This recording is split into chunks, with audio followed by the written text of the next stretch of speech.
Ayo bawa harta ke surga. Dukung pembangunan sekolah Islam Mufid dengan donasi ke rekening atas nama Yayasan Muflih untuk Islam dan Dakwah. Bismillahirrahmanirrahim. Assalamualaikum warahmatullahi wabarakatuh. Alhamdulillahirabbil alamin. Hamdan katsiran thayyiban mubarakan fihi kama yuhibbu rabbuna wa yarda. Asyhadu an la ilaha illallah wahdahu la syarikalah wa asyhadu anna Muhammadan abduhu wa rasuluhu la nabiyya ba'da. Teman-teman sekalian yang dirahmati Allah, kita bersyukur kepada Allah. Alhamdulillah alladzi bi ni'matihi tatimmus shalihat. Pada kesempatan malam hari ini kita bisa lanjutkan kembali pembahasan syarah Al-Adabul Mufrad. Dan pada malam hari ini insya Allah kita akan masuk dalam bab ke-13 tentang berbakti kepada kedua orang tua meskipun keduanya atau salah satu dari mereka masih musyrik atau belum memeluk agama Islam. Untuk menghemat waktu kita dengar pembaca membacakan bahasa Indonesia, yang lain silakan menyimak Indonesia atau Arabnya. Berkata penulis, bab ke-13, berbakti kepada kedua orang tua yang musyrik atau belum memeluk Islam. Hadis yang ke-24, Muhammad bin Yusuf mengabarkan kepada kami, ia berkata, Israel mengabarkan kepada kami, ia berkata, Simak mengabarkan kepada kami. An Mus'ab ibn Sa'din an abihi Sa'ad bin Abi Waqqas. Qal, dari Mus'ab bin Sa'd dari ayahnya Sa'ad bin Abi Waqqas, ia berkata, nazalat fiyya arba'u ayatin min kitabillahi ta'ala. Ada 4 ayat dari Al-Quran yang aku menjadi penyebab turunnya. Ya, perlu dikasih keterangan dulu. 4 ayat ini 3-nya benar-benar ayat. Sedangkan yang 1 sebenarnya hukum, bukan ayat. Ada 4, yang benar-benar ayat itu ada 3. Sedangkan yang 1 sebenarnya adalah hukum, bukan ayat. Ada 4 ayat yang turun dan aku, siapa aku di sini? Sa'ad bin Abi Waqqas, sahabat Nabi yang merupakan salah satu dari sahabat yang dijamin surga, yang diberikan kabar gembira dengan surga. Yang dia merupakan satu dari 6 formatur yang dibentuk oleh Umar bin Khattab ketika akan memilih khalifah. Dan yang terpilih dari 6 ini adalah Uthman. Katanya, kanat ummi halafat an la ta'kula wa la tashraba hatta ufariqa Muhammadan sallallahu alaihi wasallam. Yang pertama, ibuku bersumpah untuk tidak makan dan minum hingga aku menjauhi Rasulullah sallallahu alaihi wasallam. Fa anzalallahu ta'ala wa in jahadaka 'ala an tusyrika bi ma laysa laka bihi 'ilmun fala tuti'huma wa sahibuhuma fid dunya ma'rufa. Kemudian Allah Azza wa Jalla menurunkan yaitu ayat 15 dari surat Al-Luqman yang berbunyi, dan jika keduanya memaksamu untuk mempersekutukan denganku sesuatu yang tidak ada pengetahuanmu tentangnya, maka janganlah kamu mengikuti keduanya dan pergaulilah keduanya di dunia dengan baik. Wathaniyatu anni kuntu akhadtu sayfan a'jabani. Yang kedua, aku pernah mengambil pedang yang aku sukai, lalu aku berkata kepada Rasulullah sallallahu alaihi wasallam, faqultu ya Rasulullah habli hadza. Wahai Rasulullah, berikanlah kepadaku pedang ini. Fanazalat yas'alunaka 'anil anfal. Maka turunlah yaitu ayat 1 dari surat Al-Anfal. Wa thalithatu anna maridtu fa atani Rasulullah sallallahu alaihi wasallam. Yang ketiga, aku pernah sakit, lalu Rasulullah sallallahu alaihi wasallam menjengukku. Faqultu ya Rasulullah inni uridu an aqsima mali afa usi bin nisf. Lalu aku berkata, wahai Rasulullah, aku ingin membagi hartaku. Apakah aku boleh berwasiat untuk memberikan separuhnya? Faqala la.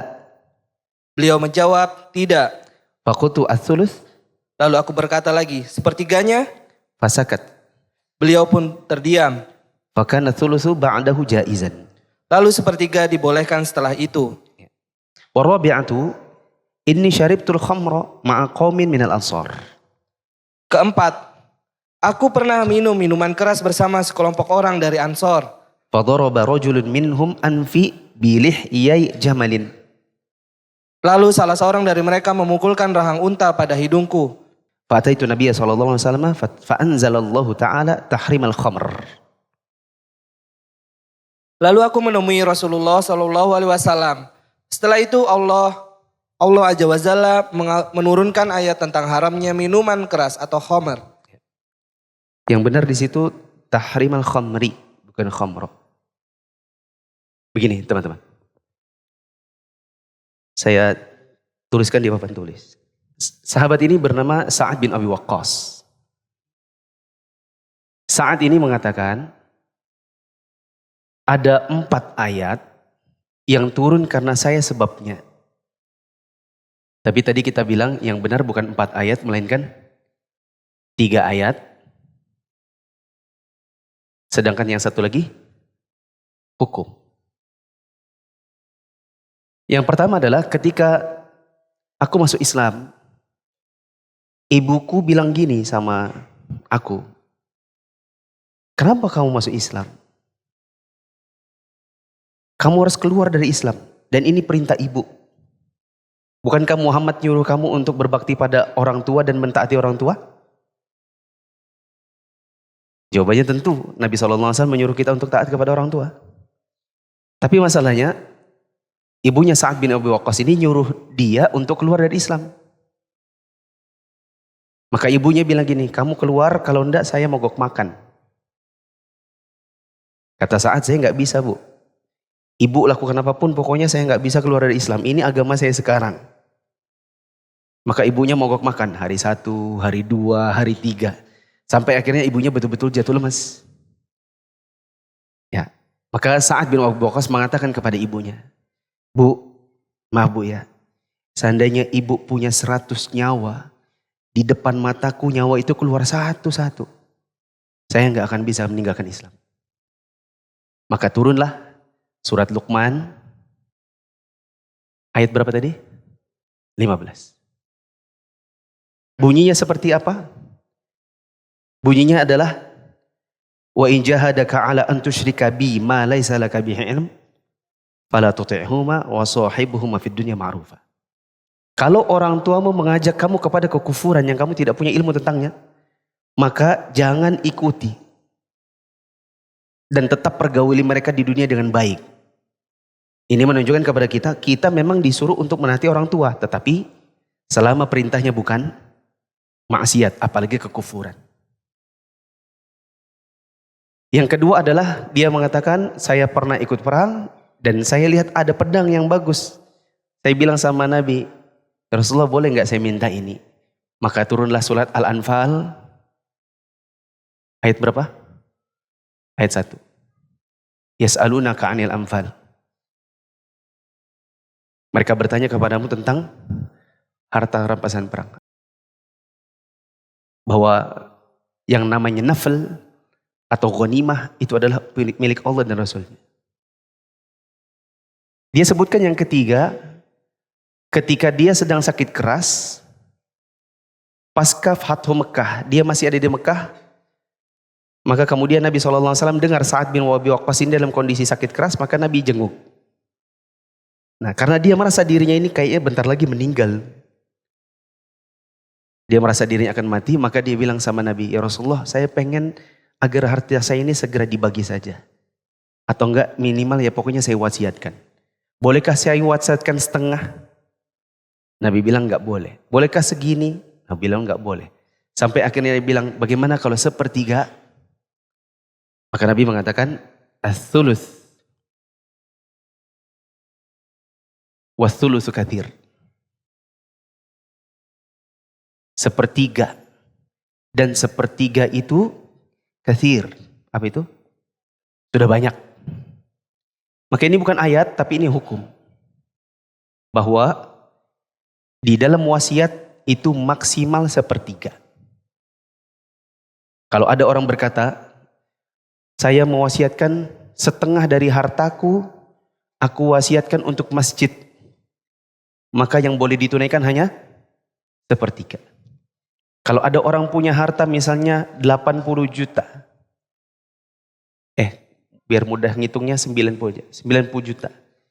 Dia bilang saya wasiatkan 50 untuk masjid. Maka yang ditunaikan hanya 30. Yang keempat, dia mengatakan saya pernah lagi mabok-mabokan sama orang-orang Ansor. Dan waktu itu memang belum ada ayat khamr. Karena khamr itu kan turunnya 3 tahap. Turunnya yang pertama, cuman sekedar kalau bisa ditinggalkan. Tahap kedua mengatakan wajib tinggalkan kalau mau sholat. Tahap yang ketiga baru dilarang mutlak. Nah waktu itu masih tahap 2. Maka Sa'ad bin Abi Waqqas lagi mabuk-mabukan sama orang Ansor. Karena namanya mabok, orang kadang-kadang tidak sadar apa yang diucapkan. Mungkin mereka tengkar atau bagaimana. Akhirnya ada orang Ansor yang ambil rahang unta, dipukulkan ke mukanya Sa'ad. Kena apanya? Kena hidungnya. Maka Sa'ad datang kepada Nabi SAW, maka turun ayat yang mengharamkan khamr. Tapi tidak ditulis di situ, teman-teman bisa tulis. Yaitu surat Al-Ma'idah ayat 90. Bagaimana bunyinya Al-Ma'idah ayat 90? Coba teman-teman buka. Yaitu firman Allah Subhanahu wa taala di surat Al-Ma'idah 90. Yaitu firman Allah, ya ayyuhalladzina amanu innamal khamru wal maisir wal ansabu wal azlam rijsun min amali syaitan fajtanibuhu la'allakum tuflihun. Firman Allah Subhanahu wa taala, wahai orang beriman, sesungguhnya khamr, kemudian berjudi, berkorban untuk berhala, mengundi nasib dengan panah, itu semua adalah perbuatan syaitan, maka jauhilah perbuatan-perbuatan tersebut supaya kalian beruntung. Tentang 3 tahap turunnya ayat khamr, teman-teman bisa dengar di kajian Ushulun fit Tafsir yang saya bawakan di setiap hari Senin malam di MIA. Yang menjadi fokus yang berhubungan dengan babnya adalah ayat yang disebutkan pertama, yaitu surat Luqman ayat 15. Dikarenakan ini yang sesuai dengan bab, bahwa kita tidak boleh untuk mengikuti perintah orang tua yang memerintahkan kita ke dalam kemusyrikan.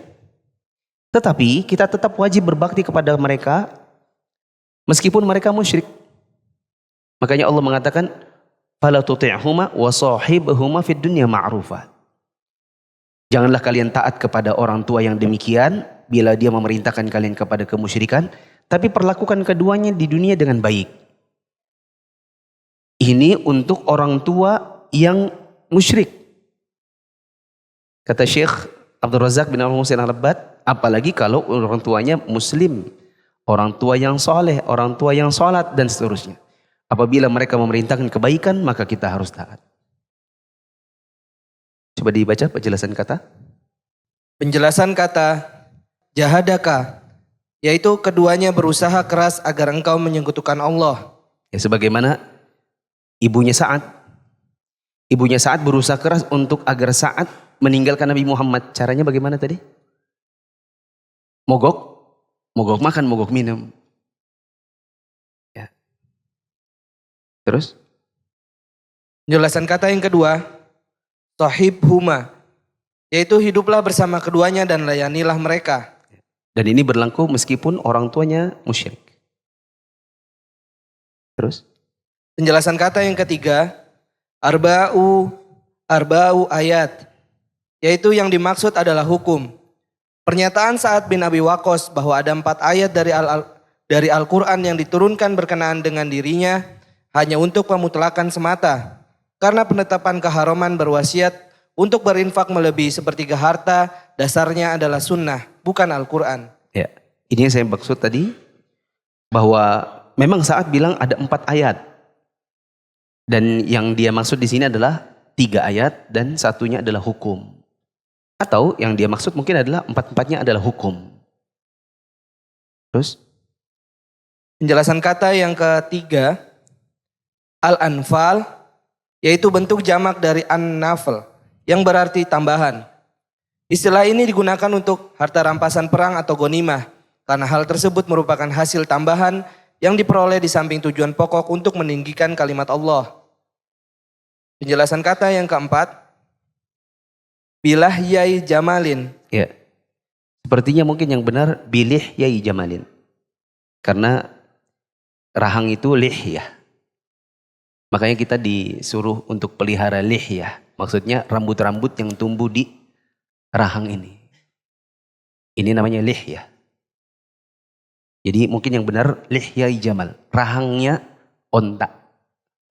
Tulang rahang onta ini dipukul ke hidungnya. Siapa tadi? Sa'ad. Terus? Kandungan hadis yang pertama. 1. Dorongan agar mentaati kedua orang tua dalam perkara yang mubah dan tidak bertentangan dengan aturan syariat. Ya. Dalam hadis ini terkandung dorongan untuk kita menaati orang tua. Selama tidak bertentangan dengan syariat. Boleh ditambah di dekat situ? Ditulis. Sekalipun musyrik. Sekalipun musyrik. Apalagi muslim dan taat. Orang tua musyrik saja, misalnya dia bilang sama kita, Bapak minta tolong ya, nanti potongkan rumput di depan rumah. Ini orang tua musyrik, yang dia minta itu perkara mubah, maka kita taati permohonannya. Apakah dikerjakan sendiri, apakah kita suruh orang lalu kita gaji? Apalagi kalau orang tuanya itu muslim taat. Misalnya dia bilang, nak jangan lupa ya besok puasa Arafah. Kalau bapaknya bilang, dan ini bapak perintahkan kamu, maka berubah jadi wajib. Karena perintahnya orang tua dan tidak bertentangan dengan syariat. 2. Kandungan hadis yang kedua. Keutamaan berbakti dan berbuat baik kepada orang tua yang musyrik. 6. Jelas? 3. Yang ketiga, keutamaan umat Muhammad atas umat lainnya. Karena ghanimah dihalalkan bagi umat ini dan diharamkan bagi umat lainnya. Ghanimah itu artinya harta rampasan perang. Dan ini adalah milik Allah dan Rasulnya. Yang nanti pembagiannya adalah berdasarkan Allah dan Rasulnya. Sebagaimana Allah mengatakan, Yas'alunaka 'anil anfal. Mereka bertanya kepadamu tentang pembagian harta rampasan perang. Qulil anfalu lillahi war rasul. Harta rampasan perang itu milik Allah dan Rasulnya. Dan ini diharamkan bagi umat yang selain umat Muhammad. 4. Kandungan hadis yang keempat, anjuran untuk mengunjungi orang sakit.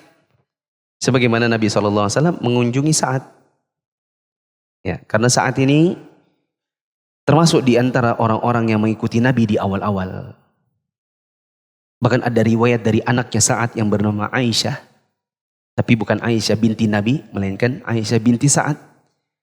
Dia bilang, bapakku pernah berkata, aku pernah menjadi sepertiga Islam. Apa maksudnya sepertiga Islam? Di masa di mana orang belum ada yang masuk Islam, saya adalah satu dari 3 yang masuk awal-awal.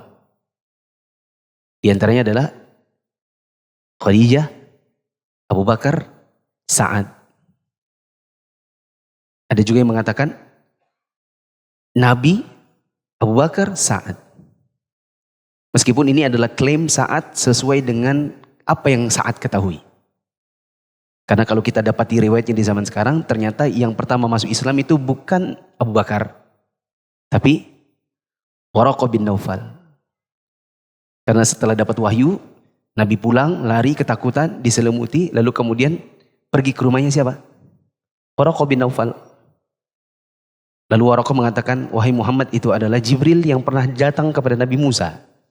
Seandainya nanti kamu akhirnya dimusuhi dan diperangi oleh kaummu, andaikan saya saat itu masih muda. Maksudnya seandainya saya ini masih muda tapi saya sudah tua. Dan dia beriman. Begitu. Nah, sehingga karena ada perannya Sa'ad di awal-awal, maka Nabi SAW ya, menyempatkan untuk menjenguk Sa'ad di saat itu sakit keras. Nah, lanjut. Kandungan hadis yang kelima, sikap tawadhu Nabi SAW karena beliau sangat memperhatikan orang yang sakit dengan menjenguknya. Terus? Yang keenam, tidak diperkenankan berwasiat untuk berinfak melebihi sepertiga harta. Ya. Boleh ditambah di dekat situ. Bila lebih, maka yang ditunaikan hanya sepertiga. Bila lebih, maka yang ditunaikan hanya sepertiga. Ketujuh. Yang ketujuh, khomer hukumnya haram dan mengandung berbagai kerusakan besar. Ya. Haramnya khamar. Meskipun di zaman sekarang ada pembahasan-pembahasan baru berkenaan dengan bagaimana kalau seandainya ada obat yang obat itu mengandung khamar dan tidak punya obat selain itu. Boleh atau tidak? Ya. Begitu juga ada yang mengatakan ada obat tertentu pada penyakit jantung yang tidak didapatkan kecuali yang ada enzim babinya. Ini ada pembahasan-pembahasan tersendiri. Adapun ayat yang tadi kita baca, surat Al-Ma'idah ayat 90, di lanjutannya di ayat 91 digambarkan bagaimana keburukannya khamr. Ya.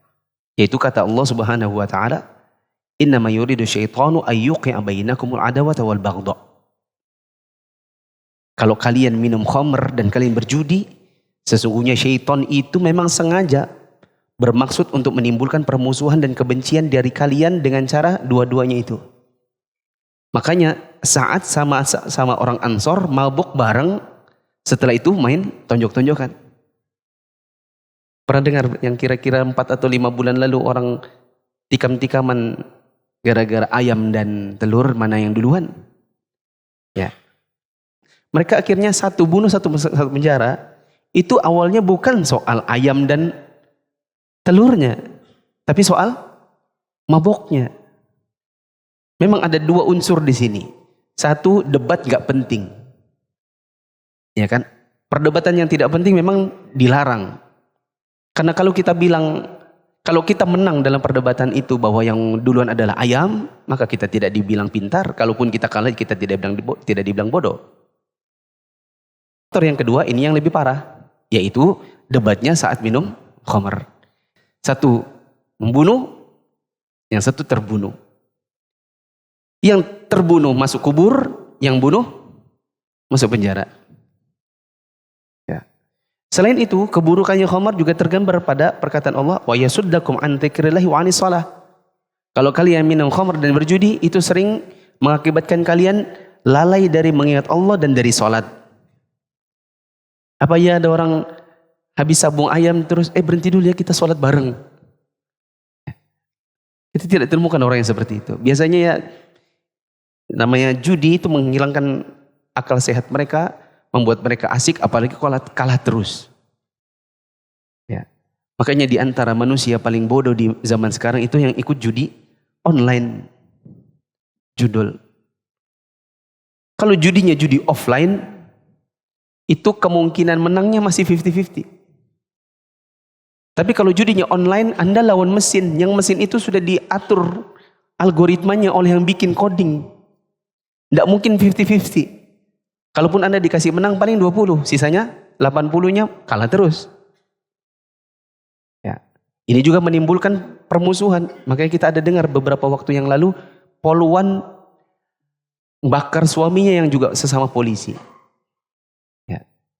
Saya baca beritanya, alasannya adalah karena suaminya terjebak judol. Akhirnya barang-barang dijual, jengkel istrinya, akhirnya marah istrinya, dibakar suaminya. Kita cukupkan untuk pembahasan hadis nomor 24, sekarang masuk dalam hadis nomor 25. Hadis ke-25. Al-Humaydi mengabarkan kepada kami, ia berkata, Ibnu Uyainah mengabarkan kepada kami, ia berkata, Hisham bin Urwah mengabarkan kepada kami, ia berkata, ayahku mengabarkan kepadaku, ia berkata. Siapa ayahku di sini? Saya ingin tahu, saya kasih hadiah. Siapa ayahku di sini? Siapa? Siapa? Urwah bin Zubair? Gini silsilahnya. Zubair bin Al-Awwam ini nikah sama anaknya Abu Bakar yang bernama Asma. Asma binti Abu Bakar. Dari nikahnya mereka ini lahir 2 anak. Kalau disilang dapat 2. Abdullah bin Zubair. Satu lagi Urwah bin Zubair. Abdullah bin Zubair teman-teman bisa dapatkan di kisah-kisah sahabat karena memang dia sahabat. Tapi kalau Urwah bin Zubair teman-teman bisa dapatkannya tidak di kisah sahabat melainkan di kisah tabi'in. Sebagaimana yang dulu waktu ikut kajian saya di Istiqlal, kisah para tabi'in, Urwah itu masuk di tabi'in. Karena Nabi wafat, Urwah baru hidup, baru lahir. Sedangkan Abdullah, dia sempat ketemu dengan Nabi. Kita baca dari depan. Al-Humaydi mengatakan kepada kami, dia berkata, Ibnu Uyainah mengabarkan kepada kami, dia berkata, Hisham bin Urwah, berarti anaknya Urwah. Hisham bin Urwah mengabarkan kepada kami, yaitu Ibnu Uyainah, bahwa dia berkata, ayahku, berarti ayahnya siapa sini? Ayahnya Hisham, yaitu Urwah. Ahsanta Lutfi, nanti Lutfi dapat hadiah. Akhbaratni Asma'u.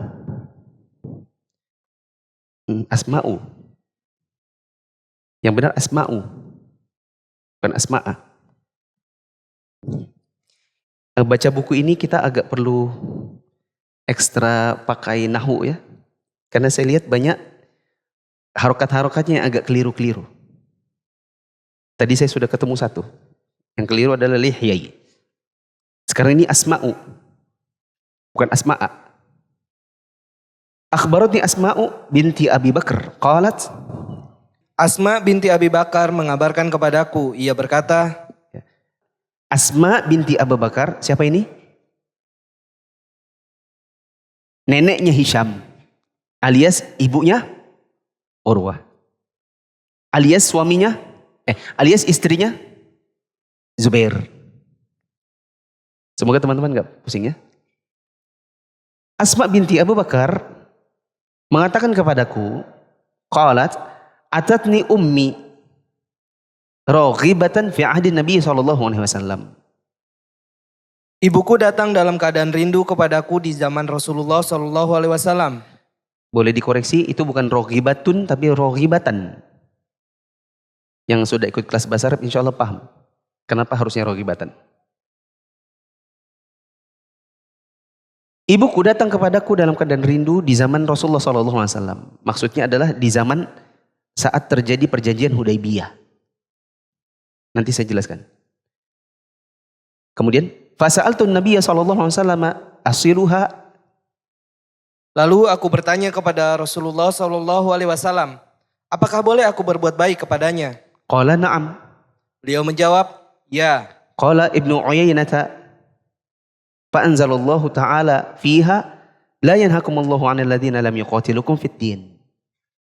Ibnu Uyainah berkata, lalu Allah Azza wa Jalla menurunkan yaitu ayat ke-8 dari dalam surat Al-Mumtanah yang artinya Allah tidak melarang kalian untuk berbuat baik dan berlaku adil terhadap orang-orang yang tidak memerangi kalian karena agama. Ya, perhatikan dulu, enggak usah dibaca. Hisham bin Urwah, anaknya Urwah, yang Urwah ini anaknya Zubair dan Asma. Ya. Urwah ini menceritakan tentang ibunya. Siapa ibunya? Asma. Asma ini pernah bercerita bahwa ibunya Asma waktu Fathu Mekkah pernah mendatangi Asma. Dan ibunya waktu itu masih musyrik. Dan memang ibunya itu mati musyrik. Ya. Ibunya bernama Qailah binti Abdul Uzza. Ibunya ini mau ketemu sama Asma, pengen ya nyambung silaturahim. Namanya juga ibu sama anak, cuman sekarang mereka beda agama. Maka Asma ini ragu. Ibuku kan musyrikah. Apakah saya boleh nyambung sama dia? Maka Asma tanya kepada Rasulullah. Rasulullah ini ipar, betul? Karena kan Rasulullah suaminya Aisyah. Ya. Maka Asma tanya kepada Rasulullah, bolehkah saya berbuat baik sama ibu saya? Maka Nabi bilang iya. Setelah itu turun surat Al-Mumtahanah 8. La yanakumullahu 'anil ladzina lam yuqatilukum fid din wa lam yukhrijukum min diyarikum an tabarhum wa tuqsitu ilaihim innallaha yuhibbul muqsitin. Allah tidak melarang kalian untuk berbuat baik dan berlaku adil kepada orang-orang yang tidak memerangi kalian dari agama kalian. dan tidak mengeluarkan kalian dari negeri kalian. Ya. Dan Allah tidak melarang untuk kalian berlaku adil kepada mereka. Sesungguhnya Allah menyukai orang-orang yang berbuat adil. Ya. Baca penjelasan katanya. Ummi, ibuku, namanya adalah Qailah binti Abdul Uzza. Berarti Qailah ini neneknya siapa? Berarti Qailah ini neneknya siapa? Urwah. Ibu mertuanya siapa? Zubair. Ya. Neneknya siapa selain Urwah? Abdullah bin Zubair. Ada riwayat yang menyatakan dia bernama Qutailah. Dia meninggal dalam keadaan musyrik. Roghibatun, di sini salah, yang benar roghibatan. Artinya ibunya itu datang dan menginginkan bakti dan hubungan kekeluargaan dari anak perempuannya yang bernama Asma binti Abi Bakar. Dalam satu riwayat disebutkan roghimah itu artinya dia itu benci sama Islam. Fi ahdi Nabi SAW maksudnya adalah pada saat Nabi SAW mengadakan perjanjian dengan kaum musyrikin di Hudaybiyah. Boleh catat dekat situ. Perjanjian Hudaybiyah tahun 6 Hijriah. Perjanjian Hudaybiyah tahun 6 Hijriah. Harusnya 10 tahun. Perjanjian ini harusnya 10 tahun. Tapi baru 2 tahun ternyata orang-orang musyrik berkhianat. Berarti tahun berapa mereka berkhianat? 8. Dan 8 itu pecahlah Fathu Makkah. Karena sebab pengkhianatan orang-orang musyrik. Terjadilah Fathu Makkah di tahun 8. Teman-teman yang ikut kemarin kajian usul tafsir, masih ingat kisah Fathu Makkah adalah tanda ajalnya Nabi. Nah, kandungan hadis? Kandungan hadis dibolehkan tetap menyambung kekeluargaan dengan kerabat yang musyrik selama mereka tidak turut serta memerangi kaum muslimin. Ya. Kandungan dari hadis ini dibolehkan kita untuk menyambung kekeluargaan dengan kerabat meskipun mereka musyrik. Asalkan kita dengan dia lakum dinukum waliyadin.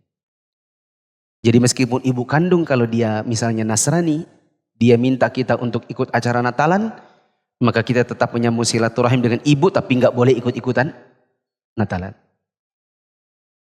Boleh catat kandungan hadis yang lain di situ? Baiknya akhlak seorang muslim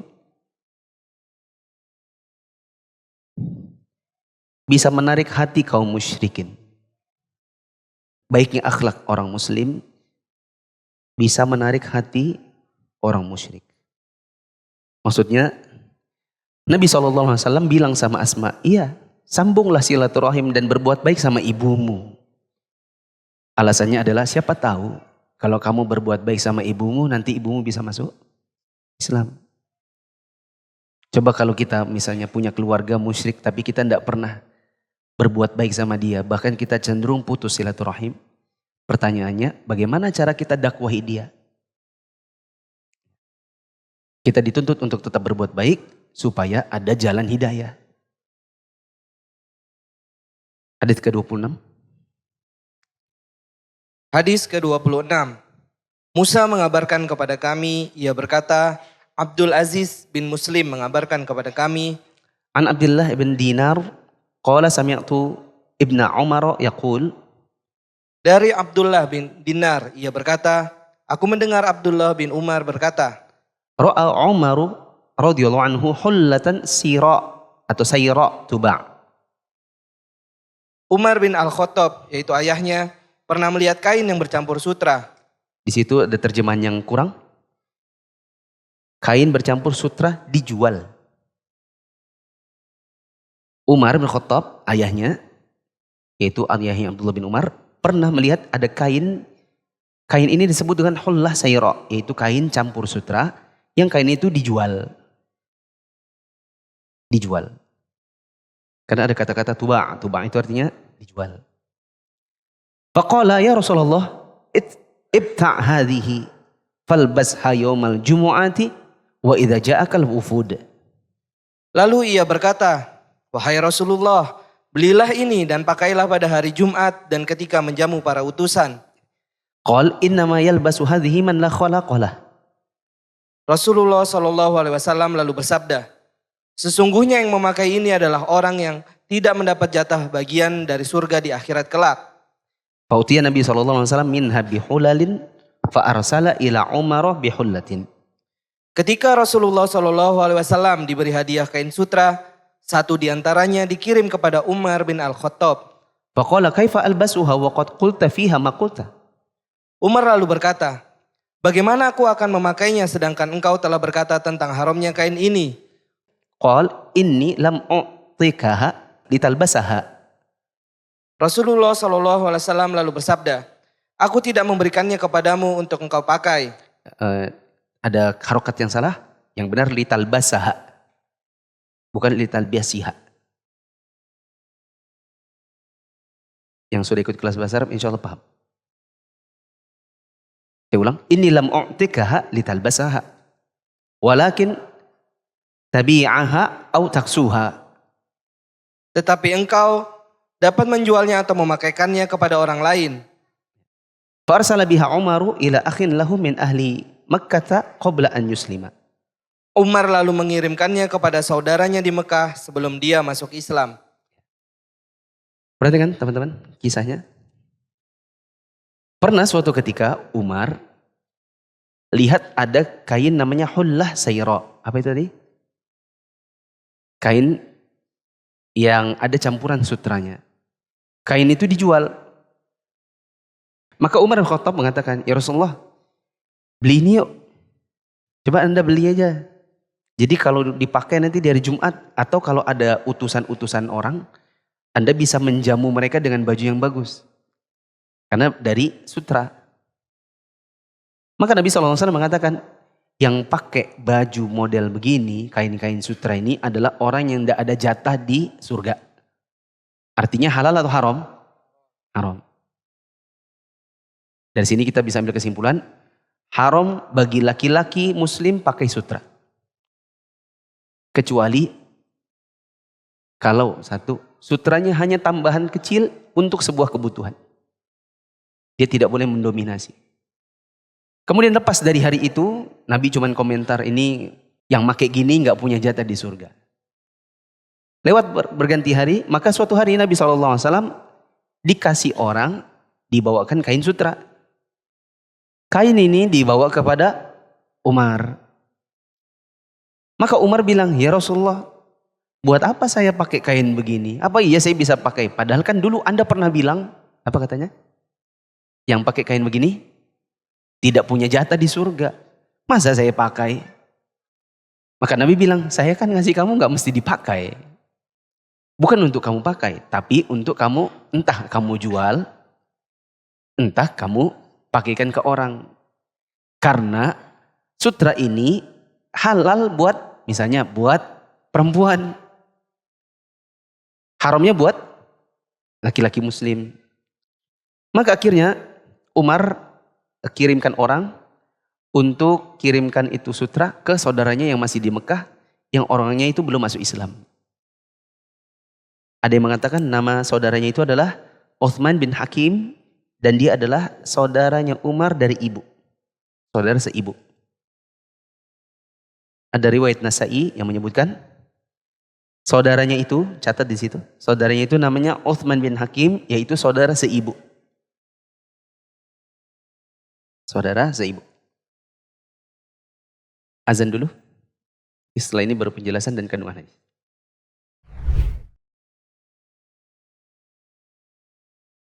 Allahu Akbar, Allahu Akbar. Allahu Akbar, Allahu Akbar. Asyhadu an la ilaha illallah.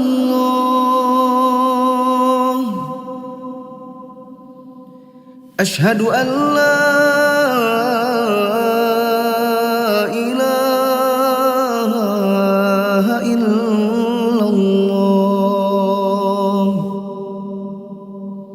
أشهد أن محمد رسول الله أشهد أن محمد رسول الله حي على الصلاة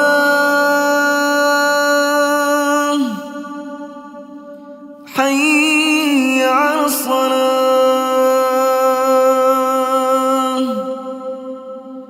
حي على الفلاح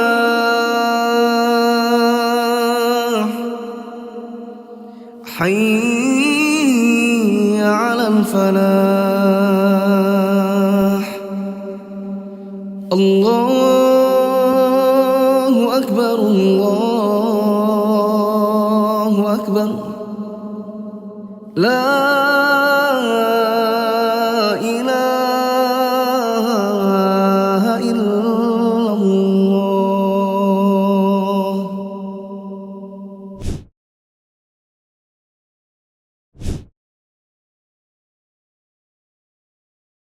Penjelasan kata hulatan sayra itu adalah sejenis mantel yang bahannya tercampur dengan sutra. Kemudian la khalaqa lahu itu artinya tidak ada jatah di akhirat. Nah, tidak ada jatah di akhirat indikasi bahwa tidak boleh pakai hulatan sayra atau kain sutra. Tapi buat siapa dulu? Buat laki-laki muslim. Kandungan hadis? Kandungan hadis yang pertama, dibolehkan melakukan transaksi jual beli di sekitar pintu masjid. Saya tidak tahu kenapa kandungan hadis ini muncul. Apa hubungannya dengan pintu masjid? Karena kita tadi sepertinya tidak baca pintu masjid sepertinya.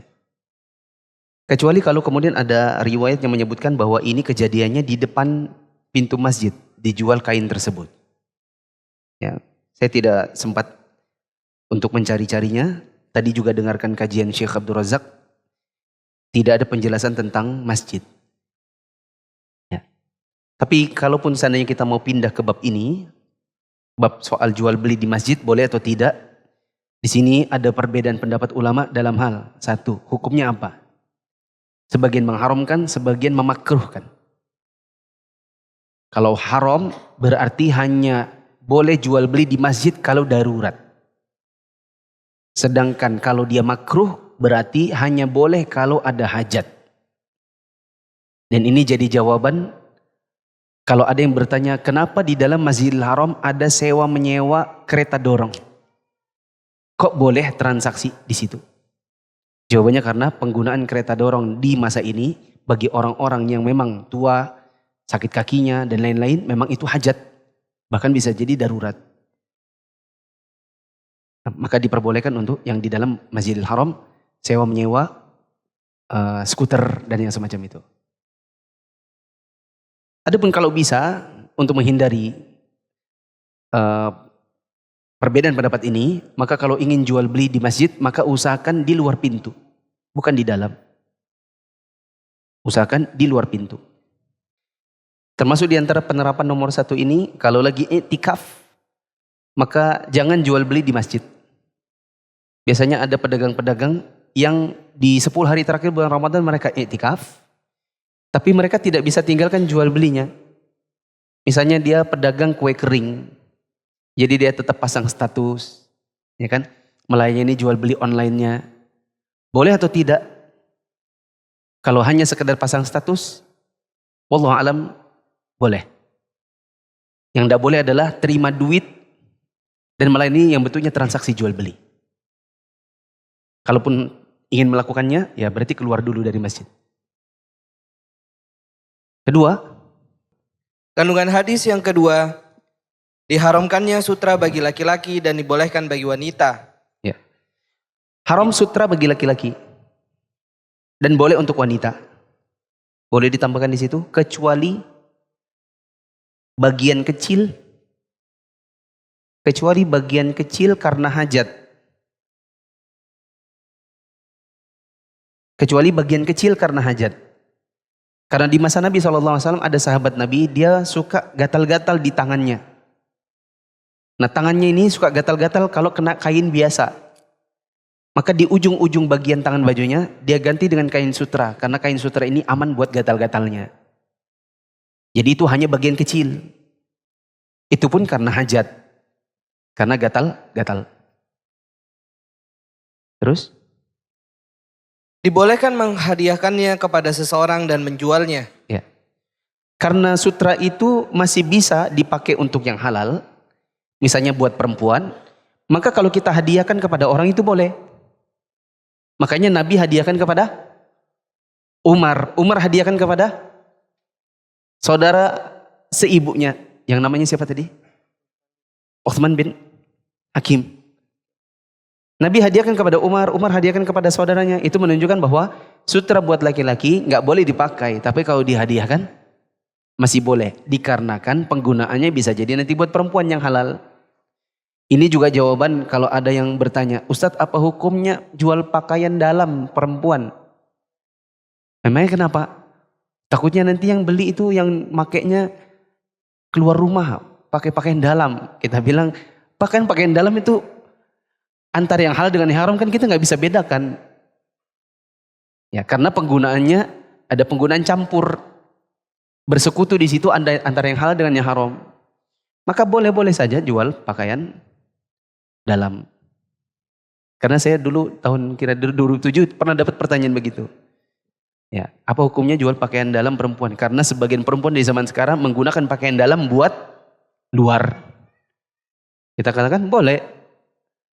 Dan tidak usah tanya-tanya, Mbak saya mau jual tapi tanya dulu, dalam apa luar? Buat apa? 3. Kandungan hadis yang ketiga, dibolehkan menghadiahkan pakaian sutra kepada laki-laki karena ia belum tentu memakainya. Ya. Atau dengan kata lain, karena bila dihadiahkan, dia masih bisa lakukan yang halal. Seperti dikasih ke perempuan atau dijual. Karena sutra bagi laki-laki ini nggak boleh dipakai, tapi boleh untuk misalnya dihadiahkan, diberikan kepada perempuan, atau bahkan dia berjualan kain sutra. Gini. Makanya ketika Umar bilang gini, ya Rasulullah beli nih baju ini bagus nih, bisa buat Jumatan sama menyambut tamu nih. Nabi nggak bilang gini sama penjualnya, nggak boleh jual kayak gini. Nabi nggak bilang begitu. Nabi cuma bilang pakaian yang gini kalau dipakai tidak ada bagian buat orang tersebut di akhirat, maksudnya buat laki-laki. Tapi Nabi nggak larang jualnya. Jadi pahami? Terus? Kandungan hadis yang keempat, dibolehkan memberikan hadiah kepada orang musyrik berupa pakaian dan selainnya. Ya. Apalagi kalau itu ibu, bapak. Kita kasih bapak kita yang masih musyrik, ibu kita yang masih musyrik. Dikasih hadiah, baju, sendal. Maka itu boleh. Jangan bilang gini, misalnya mamanya bilang, kapan kamu belikan mama baju? Males, mama musyrik sih. Nah, justru kalau kita berbuat baik sama orang tua, siapa tahu nanti dia masuk Islam. Selama baju yang diberikan bukan baju yang haram. Yaitu baju yang memang khasnya mereka.